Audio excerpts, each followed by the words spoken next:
I contacted the other oracle of all knowledge of things Islamic, and that was Sam Shamoun.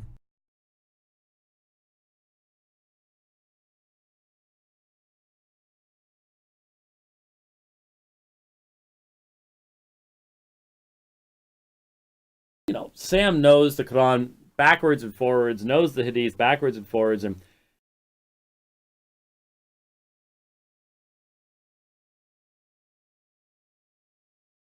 when Yusuf is putting images up of Semiramis and trying to say it has something to do with the Trinity, that is so disappointing. I might as well sit here and say Allah is the moon god. It's just as bad an argument. It's just as fallacious. It's just as ridiculous to any serious-minded person. It's so disappointing to me. I hope for such better.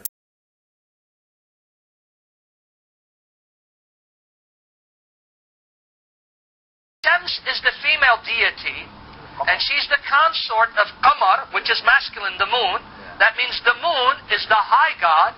Therefore, this suggests that the pagans were calling the moon Allah, because that was their high god, and believed the moon represented Allah, their god, which explains the fascination with the moon symbol. So by process of elimination, Allah must have referred to the moon god. It's ridiculous to any serious-minded person.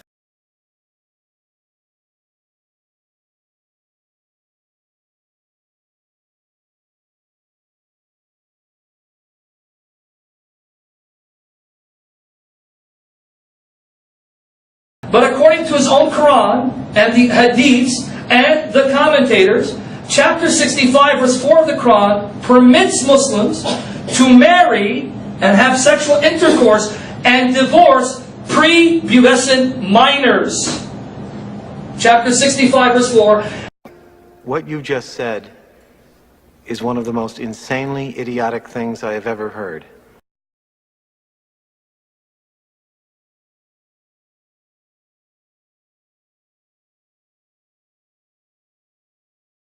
That it is haram, it is haram, it is haram to have sexual relations with a girl before she becomes a woman. Once she has become a woman, she reaches the age of puberty. She now has a monthly cycle.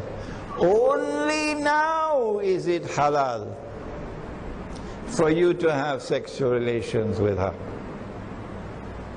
Only now. Before this, it is haram. The agreement is valid at any age. The consummation should only take place when the woman is physically able to bear it, which is the traditional pre-modern Sharia rule. Sam knows the Quran backwards and forwards, knows the Hadith backwards and forwards, and pre-pubescent minors.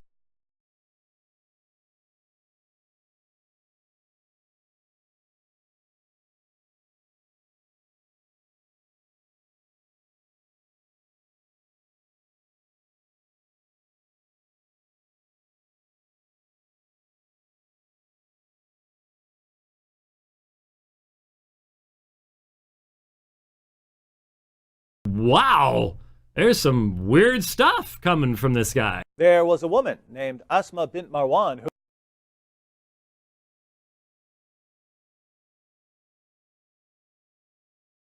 and what actually happened to her, Sam? She got murdered as well. And was in her bed with her children at the time, right? Yeah.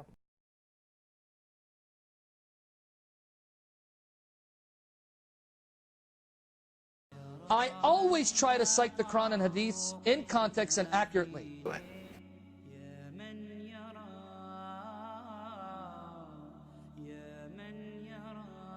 The Quran says there are a group of people who shredded the Quran, tampered with it, played with it, and destroyed it.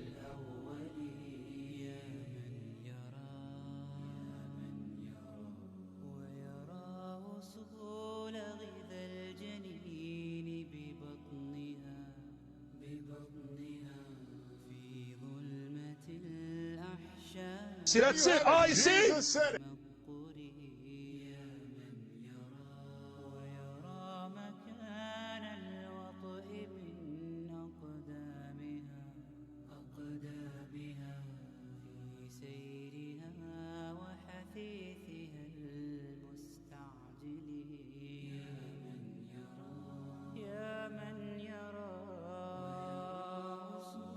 Sam knows the Quran backwards and forwards, knows the Hadith backwards and forwards. And they attacked Ibn al-Hadrami, killed him.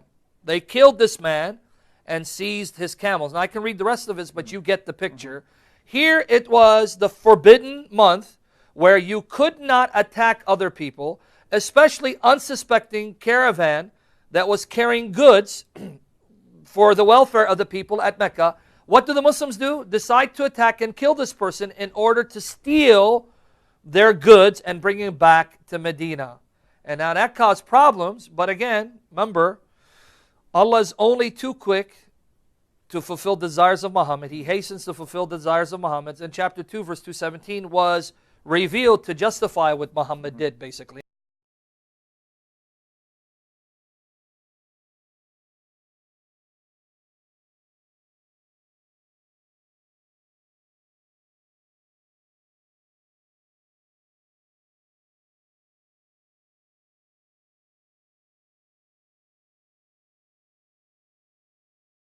You can think of an issue like, according to Kanz al-Ummal, when Muhammad supposedly had sex with a dead woman, right? Here a Muslim will say it never happened, etc. And you know, we're not talking about that issue right now. The point is, we don't bring that up a lot, and we could, but it's just we don't even like to talk about it. There are certain things we don't even want to talk about.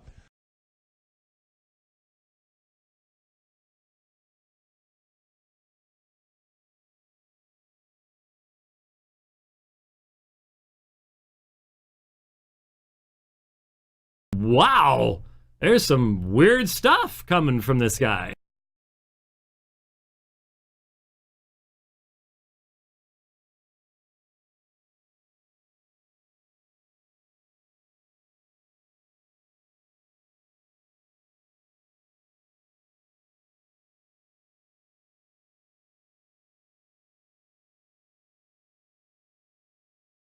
I contacted the other oracle of all knowledge of things Islamic, and that was Sam Shamoun.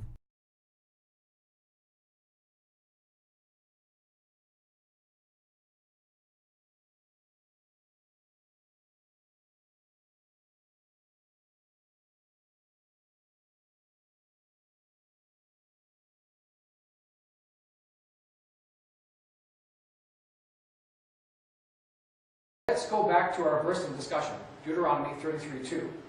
It says, quote, "He shone forth from Mount Paran. He came with 10,000s of saints. From his right hand came a fiery law for them." This prophecy can be none else but Prophet Muhammad, peace be upon him. Anyone who studies his biography knows he conquered Mecca with 10,000 men, and that God revealed to him the Islamic law called the Sharia. Deuteronomy 33 does not provide us with the exact number of the men that accompanied this prophet, but it was a large number, and such was the case with Prophet Muhammad's men. The historical reports say they numbered 10,000 men.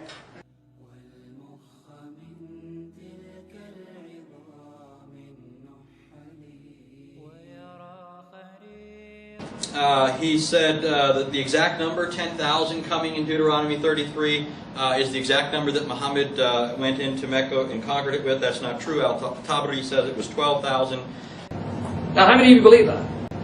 Now, how many of you believe that?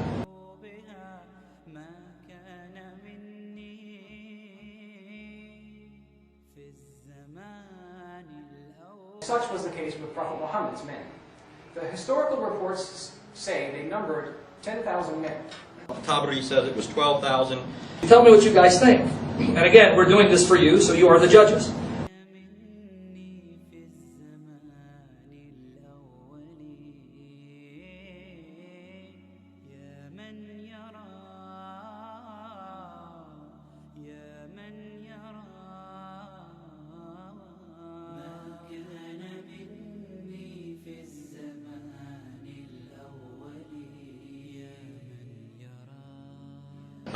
But I'm still waiting for something to get my teeth into. You know, and conquered it with. That's not true. Al-Tabari says it was 12,000. Am I lying? Am I lying?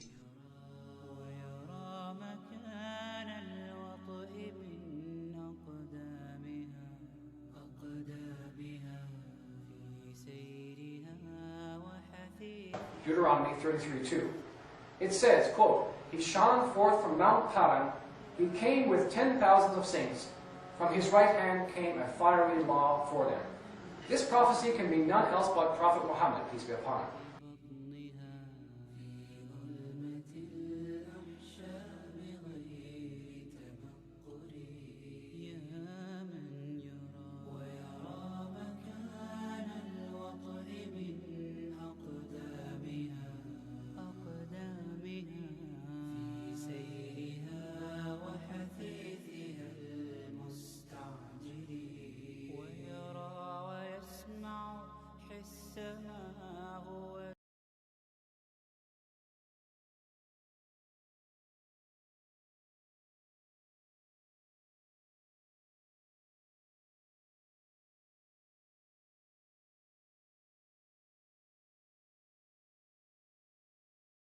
You know, Sam knows the Quran backwards and forwards, knows the Hadith backwards and forwards, and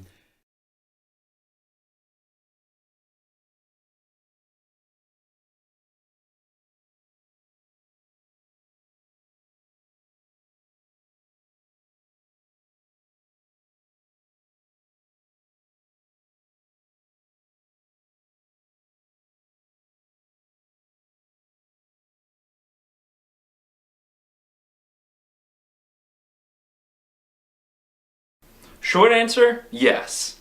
Long answer, yes.